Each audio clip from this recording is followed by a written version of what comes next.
Morning বন্ধুরা, welcome back to my channel. আমি সঞ্চিতা। আমি চলে এসেছি আমার ছোট্ট চ্যানেল সঞ্চিতা সঞ্চয় নিয়ে। আজ মঙ্গলবার আর এখন সকাল 6টা। আমার পরিবারে তোমরা যারা বড়রা আছো তাদের আশীর্বাদ, ছোটদের ভালোবাসা আর আমার সকল বন্ধুর শুভেচ্ছা সঙ্গে নিয়ে শুরু করলাম আজকে আর একটা নতুন ভিডিও। আমি জানি তোমরা যে যেখান থেকে দেখছো আমার এই ভিডিওটা, তাদের ভগবানের কৃপায় তারা সবাই ভালো আছো, সুস্থ আছো আর অনেকটা সাবধানেও আছো। আর আমরাও বেশ ভালো আছি। আশা রাখছি আমার এই ভিডিওটা তোমাদের আজকে ভীষণ ভালো লাগবে। আর আমার সঙ্গে শেষ পর্যন্ত থাকার জন্য তোমাদের কাছে আমার অনুরোধ রইল।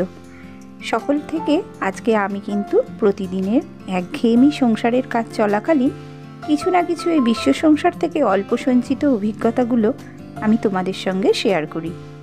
তোমরা যারা আমার পরিবারে আছো অথবা যারা প্রথম আজ আমার চ্যানেলে এসেছো, তারা বুঝতে পারবে আজ আমি একটা খুব গুরুত্বপূর্ণ এবং একটা সত্যকে নিজে রিয়ালাইজ করেছি, তাই তোমাদের সঙ্গে শেয়ার করছি।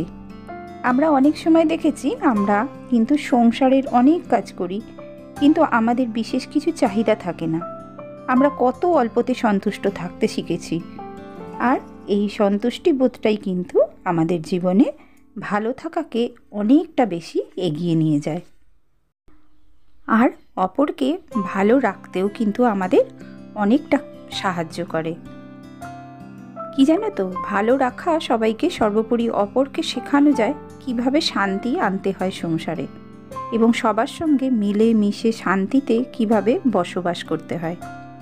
অল্পতে খুশি থাকতে না জানলে কিন্তু অতিরিক্ত চাহিদা আমাদের জীবনে দুঃখ ডেকে নিয়ে আসে। তাই অতিরিক্ত চাহিদা যে সকল মানুষের আছে তারা কিন্তু সারা জীবন শুধু দুঃখ আর কষ্টই পায়।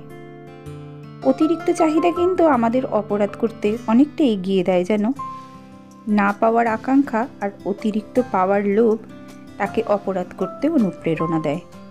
অবশেষে দেখা যায় সে একজন অপরাধীতে পরিণত হয়। তাই নিজেকে সংযত ও নিজের ভালো গুণগুলোকে সে যদি কাজে লাগায়, তাহলে হয়তো সে একজন ভালো মানুষ হতে পারে। বন্ধুরা, তোমরা আমার একঘেয়েমি কথাগুলো শুনতে শুনতে বোর হচ্ছ না তো? চলো, ঠিক আছে, তাহলে একটু সংসারের কথাই বলি। আজকে কিন্তু আমি তোমাদের সঙ্গে অনেক কিছুই শেয়ার করছি, কারণ সকাল থেকে দেখছো আমি অনেক কাজ করছি। আমার কিন্তু আজকে বিশেষ রান্না নেই, কারণ আগের দিনের অনেকটা যে ডিমের ঝোল আছে সেটাই আমি গরম করে নেব ভাবছি। ভাত করব, আর কি করব বলো তো, দুটো মাছ আছে সেটা ঝাল করে নেব। তা আমার বিশেষ যে রান্না নেই, সেই জন্য আমি তোমাদের সঙ্গে আজকে আড্ডা দিতে বসেছি। তো চলো, দেখতেই পাচ্ছ আমি কিন্তু সংসারের অনেক কাজ করছি, তার ভিতরেই তোমাদের সঙ্গে কিন্তু আমি গল্প করছি। কারণ আজকে অনেকটা হাতে সময়, তাই ভাবলাম যে নিজের জীবনের যে জিনিসগুলো আমি চিন্তা ভাবনা করি সেইগুলোই আজ তোমাদের সঙ্গে শেয়ার করা যাক। আমার কিন্তু খুব অল্প জ্ঞান, আমি কিন্তু বিশেষ জ্ঞানী নই বেশি, আমি কিন্তু কাউকে শেখাতেও চাইছি না, কিন্তু তবু আমার মনে হয় যে তোমাদের সঙ্গে যদি আমি শেয়ার করতে পারি তাহলে কিন্তু অনেকটা আমার দিক থেকে অনেকটা ভালো হবে। কারণ যে কোনো রিয়ালাইজেশন যদি তোমার মধ্যে আসে, সেটা কিন্তু অপরের সঙ্গে শেয়ার করলে তোমার চিন্তা ভাবনাগুলো ঠিক না ভুল সেটা কিন্তু অনেকটা নিজেকে কী করা যায় বলো তো, পরীক্ষা করা যায়। তা তোমরা অবশ্যই আমার আজকের কথাগুলো শোনার পর আমাকে কমেন্ট করে জানাবে যে আমি তোমাদের কাছে এটা শেয়ার করে ঠিক করেছি না ভুল করেছি। তো চলো আবার সেই প্রসঙ্গে ফিরে আসি। আমি অনেক সময় জানো অনেক কিছু চিন্তা করি। মানুষ চেষ্টা করলেই কিন্তু একজন ভালো আর সৎ হতে পারে তার কর্মের মাধ্যমে, কিন্তু সে চেষ্টাই করে না। কারণ আমরা যেটা চাই সেটা কিন্তু হয় না, আর যেটা চাই না সেটাই হয়। কারণ কি জানো, অপরাধ বোধ হচ্ছে এমন একটা পর্দা, ঠিক ঘন কুয়াশার মতো, যা তৈরি করে আর অন্য কিছুই দেখতে দেয় না। সেই জন্য দূর থেকে কিছুই বোঝা যায় না, কারণ সে কাউকে দেখতেই দেয় না। যে অপরাধ করে সে ভাবে আমি কুয়াশার পিছনে আছি, আমাকে কেউ দেখতে পাচ্ছে না। কিন্তু আলোর কাছে সবাইকেই মাথা নত করতে হয়। কুয়াশা যতই ঘন হোক না কেন, সত্যের আলো কুয়াশা ভেদ করে চলে যায় সত্য উদ্ঘাটনে। কারণ সত্য হলো ঠিক সূর্যের আলোর মতো।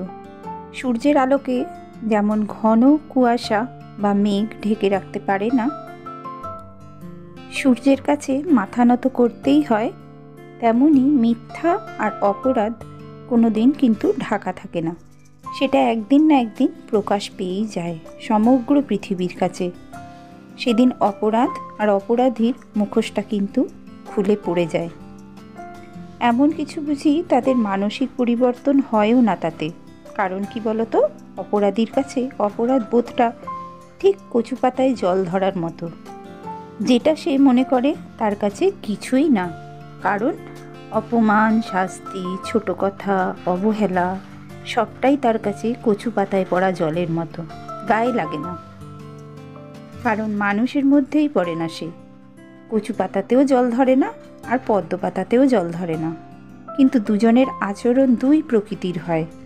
একজনের প্রকৃতি হচ্ছে যতই যাতে উঠতে চাক না কেন, তার চুলকানো প্রকৃতি সুস্থ মানুষের জীবনকে অতিষ্ঠ করে তোলে। আর পদ্ম পাতা যাতে খেলে সবার রোগ মুক্তি ঘটে। দুটোই এক। কেউ যদি মনে করে যে আমি কচু পাতা হয়ে পদ্ম পাতার মতো আচরণ করব, তাহলে কিন্তু সে কোনোদিনই পদ্ম পাতার কাছাকাছি কোনোদিনই যেতে পারবে না। কারণ তার প্রকৃতি তাকে টেনে নিয়ে যাবে ওই চুলকানি প্রবৃত্তির দিকে।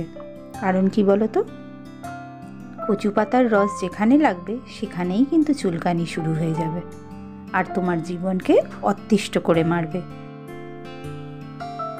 তো চলো আবার একটু সংসারের কথা বলা যাক। দেখো, আমি সকাল থেকে অনেক কাজ করছি, আর এই শোকেসটা ভালো করে কিন্তু কলিন দিয়ে পরিষ্কার করে নিচ্ছি। ওর বাবাকে বলেছিলাম একটা কলিন এনে দিতে, কারণ আমি আগে এটা পেপার ভিজিয়ে মুছতাম এই গ্লাসগুলো, তাতে পরিষ্কার হয়। কিন্তু এই যে শোকেসের গাগুলো কিন্তু পরিষ্কার হতে চায় না। তাই জন্য আমি কি করলাম বলো তো, কলিন দিয়ে পরিষ্কার করার জন্য ওর বাবাকে বলেছিলাম এনে দিতে। তা ওর বাবা এনে দিয়ে গেছে, তাই পরিষ্কার করে নিলাম খুব যত্ন করে। আর যেহেতু তোমাদের সঙ্গে এখন আমি বকবক করছি, আর সমস্ত কাজগুলো কিন্তু খুব যত্ন করে করে নিচ্ছি জানো। কারণ আজকে যেহেতু তেমন একটা কিছু রান্না নেই, আর এরই মধ্যে আমি কিন্তু কম্বলগুলো তুলে বার করে দিয়ে এসেছি রোদে। একবার গিয়ে পরে উল্টে পাল্টে দিয়ে আসবো আবার। আর এই পাখাগুলোও পরিষ্কার করে নিলাম, ঘরের পাখাটাও পরিষ্কার করে নিয়েছি জানো। পাখার হাওয়া তো এখন লাগছেই না, কারণ পাখার হাওয়াটা লাগছে কখন বলো তো, ঘরটা মুছে যখন শুকনো করার দরকার হচ্ছে একমাত্র তখনই পাখাটা চালাচ্ছি, আর না হলে কিন্তু পাখা চলছেই না। আর এখন যেহেতু বেশ ভালোই ঠান্ডা পড়ে গেছে, রাত্রের দিকে ভালোই ঠান্ডা লাগে জানো। তাই গুছিয়ে কি করছি বলো তো, সমস্ত কাজগুলোই করে নিচ্ছি। কারণ কাজগুলো যদি ঠিক হয় এবং সুন্দরভাবে হয়, দেখবে নিজেদের চোখেই লাগে, আর কাজের শেষে নিজের একটা কিন্তু খুব শান্তি অনুভব হয়। কারণ কি বলতো, আমরা প্রত্যেক সময় কাজ করতে করতে কিন্তু নিজেদের পরীক্ষা নিই যে আমরা কত কম সময়ের মধ্যে কাজগুলোকে কমপ্লিট করতে পারবো। আর কাজ করে যখন আমাদের হাতে একটু সময় বেশি থেকে যায়, তখন কিন্তু আমাদের ভীষণই ভালো লাগে, আর যেন মনে হয় যে আমি পাশ করে গেছি। আর প্রত্যেকটা কাজের মধ্যে যদি নিজেদের পরীক্ষা নিই আমরা, তাহলে দেখবে কাজগুলো অনেক বেশি সহজ হয়ে যায়। ঠিক যেমন ছোটোবেলায় পরীক্ষা দিতাম, আর আমরা বারবার লিখে লিখে প্র্যাকটিস করতাম যে কত কম টাইমের মধ্যে আমরা লেখাগুলোকে শেষ করতে পারবো। ঠিক আমাদের সংসারের কাজগুলো সেই পরীক্ষা দেওয়ার মতো যদি আমরা সব সময় ভাবি, তাহলে কিন্তু দেখবে আমাদের কাজগুলো অনেকটাই সহজ হয়ে যাবে, আর একদম নিখুঁত পরিপাটি। তার মধ্যে আবার দেখতে হবে যে নিখুঁত ভাবটা যেন অবশ্যই থাকে। কারণ আমরা যখন পরীক্ষা দিতাম তখন কিন্তু আমরা তাড়াতাড়ি লিখছি বলে হাতের লেখাটা খারাপ করতাম না। তাই কাজ করব ঠিক সেই রকমই কাজ যেটা আমার নিজের ভালো লাগবে। আমরা যারা বাবা মারা সংসারে থাকি, আমাদের সন্তানদের কিন্তু আমরা সব কিছু ভালোটাই দিতে চাই। প্রত্যেকটা বাবা মাই কিন্তু চায় তার সন্তান যেন কোনো দিন কষ্ট না পায়, তাকে ভালো জিনিসটা দেওয়ার।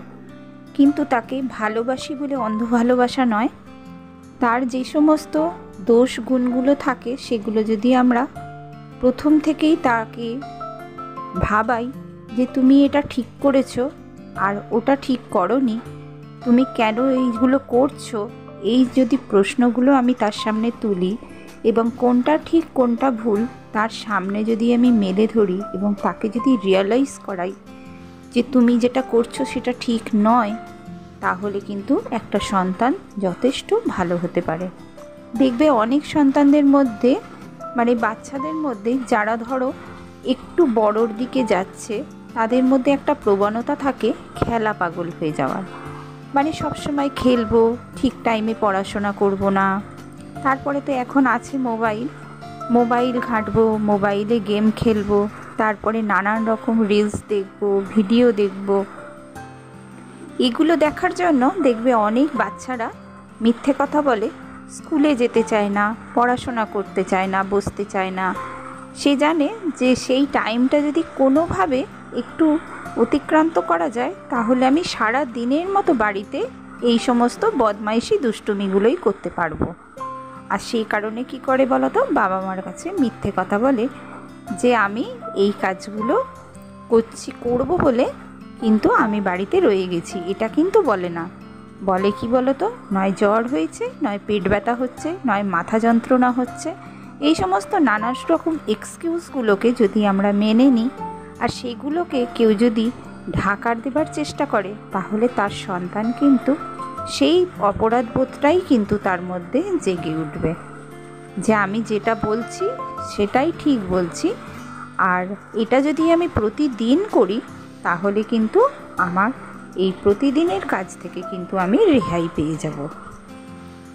তো বন্ধুরা, তোমরা এমন কোনো অন্যায়কে প্রশ্রয় দেবে না যাতে একটা সন্তান সে তার ভবিষ্যৎটা, সুন্দর ভবিষ্যৎটা নষ্ট হয়ে যায়। তাই জন্য আগে থেকে সাবধান হবে, আর তার কতটা সত্যি কতটা মিথ্যা সেটা কিন্তু বিচার করে দেখার চেষ্টা করবে। তাহলে কিন্তু একটা সুন্দর, সুস্থ এবং স্বাভাবিক জীবন তাকে দিতে পারবে।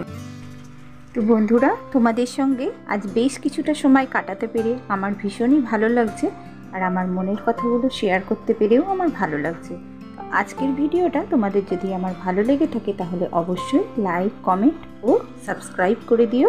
দেখা হচ্ছে আর একটা নতুন ভিডিও। ততক্ষণ সবাই ভালো থেকো, সুস্থ থেকো, টাটা।